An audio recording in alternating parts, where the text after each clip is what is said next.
So thank you for agreeing to do this interview with us. My pleasure. And also to share your expertise with... I want to call it expertise. Of course. No. So maybe first can you introduce yourself to our audience and then maybe just briefly tell us why is there what originate this kind of discussion on enhancement of the indigenous people's participation within the United Nations systems, and also what stage are we at now? Okay, wow. So first of all, thanks for having me. My name is Ghazali Ohorella. I'm from Maluku. Yeah. If you don't know where it is, I don't blame you. It's 999 islands, right between Australia and the Philippines. Okay. We have 2 million indigenous people, 2 million people living on islands. And although we're currently occupied by Indonesia, we used to be our own independent country, and we belong to the Pacific region because our peoples are Melanesian. Enhanced participation of indigenous peoples. So to be able to explain that, we have to go a little bit back to where it came from. But I think it's best to actually start with what challenges we are facing at the UN. Yeah. As indigenous peoples, when you talk about enhanced participation, we talk specifically about representative institutions. So that's our governments, parliaments, assemblies, councils. Yeah. When you participate in the United Nations, usually, mostly, you can only participate as an NGO or as a state. Well, we're not a state recognized by the United Nations right now, so you have to participate as a non-governmental organization. For a lot of indigenous governments, you cannot register as an NGO because we're not a non-governmental organization.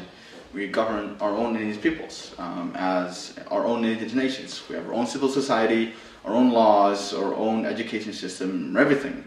The same thing that a political state has right now, but just not as recognized by the United Nations. Yeah.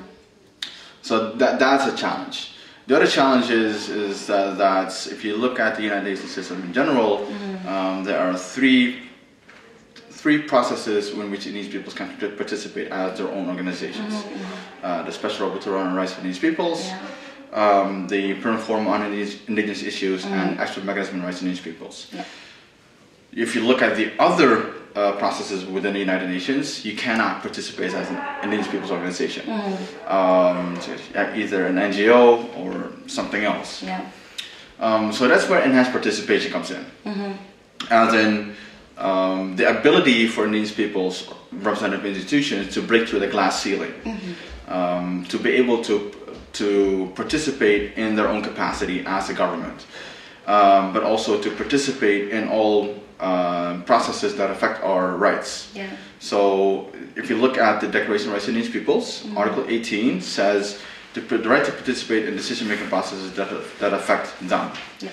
So we can choose in which process we participate in our own capacity as a governing institution. So those are a few of the elements actually why it's very necessary that we have this enhanced participation.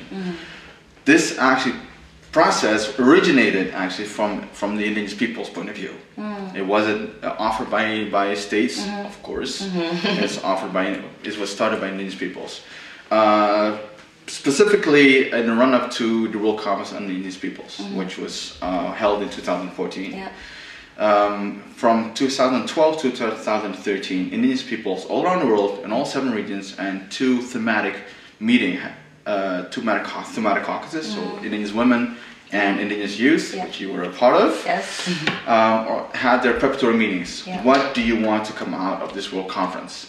So they all had their priorities, and we all flew to Alta, Norway.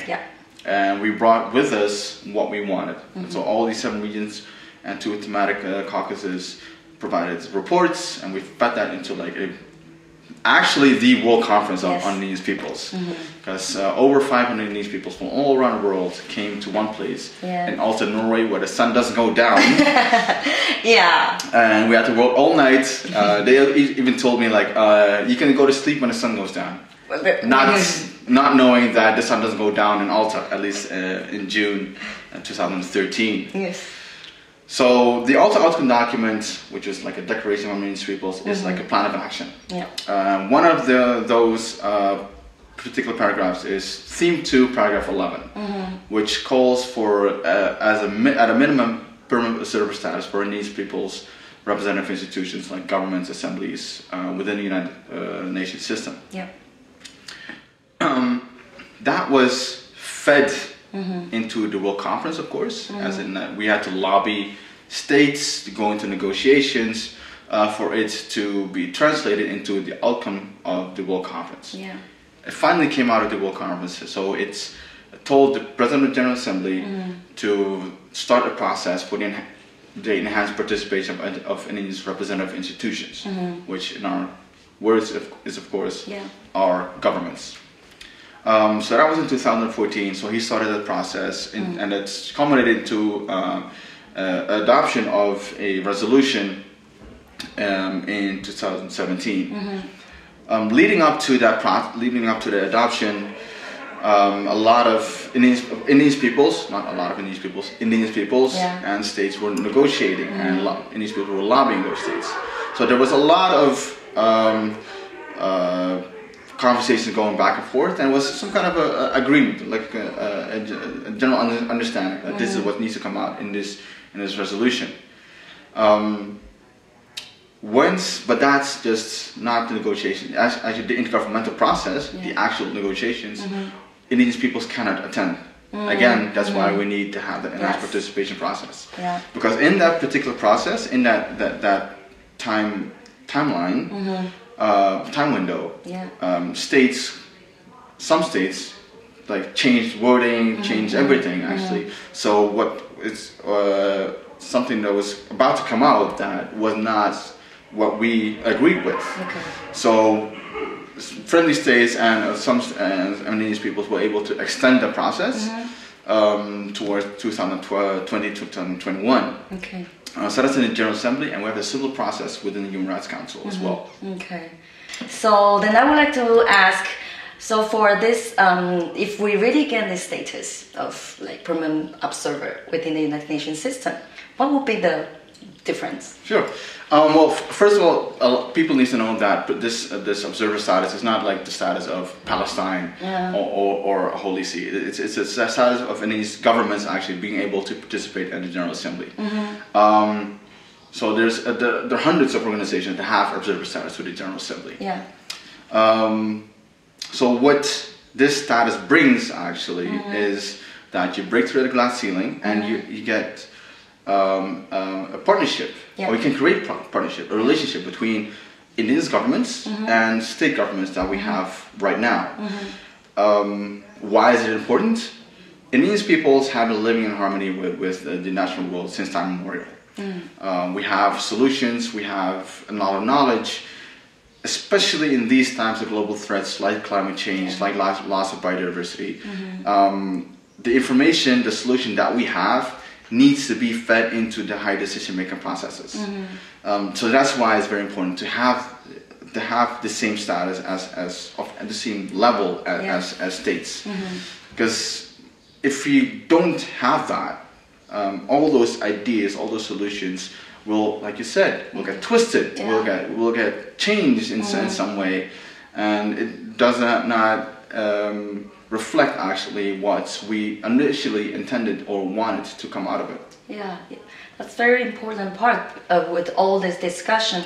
But what about the reaction of the state? Because I believe, I can imagine the state will not be really happy about it, because already there are indigenous peoples who are labeled as terrorists, and even like we have our peoples got killed just because they are trying to insert their rights and also to pursue for managing their land, their territories on their own way. So what are the reactions of the states, and what are the reasons for them to react like that?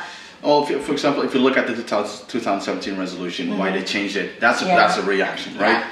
I think it's mostly triggered by fear. The fear that breeds a misconception that indigenous peoples, once they gain this enhanced status, that it will open up the floodgates and all these indigenous peoples will try to get to the General Assembly and just for no other reason than to complain. Yeah. That's a misconception. That is so wrong. We as indigenous peoples, like I said, facing these global threats, the first thing that we want is to contribute and to be able to work in a partnership with the other states into fighting these global threats, and also to ensure our well-being of our peoples and the safeguarding and survival of our indigenous peoples all around the world. So I think that's also something that we as indigenous peoples can do, as in showing to those states that we are acting in good faith. What we want is for the survival of the entire of humanity, being able to live back in harmony with the planet, because right now it's like one big chaos. So that is something that we should be doing, taking away that fear actually that a lot of states have. Yes, they classify some indigenous people that are standing up for their rights. You're just standing up for your rights, and then classify them as separatists or terrorists, or all of those weird words that they use, like left and right. But like we just claiming our rights, like the rights in the enshrined in the Declaration of Rights of Indigenous Peoples, and those are just rights that we should have had all along. You know, and we're not creating new rights. Like those rights have already been established in individual human rights treaties. The only difference is that these are collective rights. So that's we're not doing anything new. We're just trying to break through the glass ceiling, making sure that we're no longer on the menu. You know, because you need to be at the table. Like if you're not at the table, you're on the menu, or you're serving the menu. Exactly. That's the danger of it. So that's why we need to be at the table. Yeah, I think that's also important that, well, first the states need to really understand. Actually, we have no time to complain, because we really need to take actions to really, to work together, not fight against each other. And that's why we need this status, we need this equal footing, so we can be really in a partnership, that we are partnered with each other without this, hierarchy or whatsoever. So then last question for you. I would like to know that, so you've been following this process, you've been participating in different meetings, flying around, which is extremely expensive. You've been investing a lot to this. So I bet that's because you believe in something. There's a vision. 100%. There's a vision for your own peoples or from... so what would that be? I mean, what do you vision for the future? I'm a true believer in the right to self-determination for indigenous peoples in general. I'm a true believer of that. And if you look at, for example, the Maluku case, I would like to see our peoples to be able to govern ourselves based on our Alifuru heritage. So these peoples of Maluku are called Alifuru. So that we can govern our nation, the Maluku nation, actually based on our traditional heritage, traditional governing system. And using that governing system actually, and then lifting that up, and with that permanent observer status, or like the enhanced participation process, that we can show them amongst all the other indigenous governing systems that are out there, that we can contribute, that we can live right next to each other. So that is my vision. That's my utopian view. And that's why I keep on doing this. But it's expensive. Well, but I think that's also something we can think about, like, just as we also mentioned that we're not here to fight each other. It's more about having this relationship, and within any kind of relationship, there will be sometimes we agree with each other, but sometimes we don't agree with each other. But still, that doesn't mean that we cannot be in a harmonious status, even though we are sometimes fighting or sometimes. So I think that's something the states also need to understand, also for our people to really be more confident about that, to believe that we can really be together. Doesn't matter where we're from and what position we're standing and also what kind of role we're playing, right? Yeah, definitely. Like when we have one planet, we all want the best for our peoples. So like, let's look at like what unifies us, right?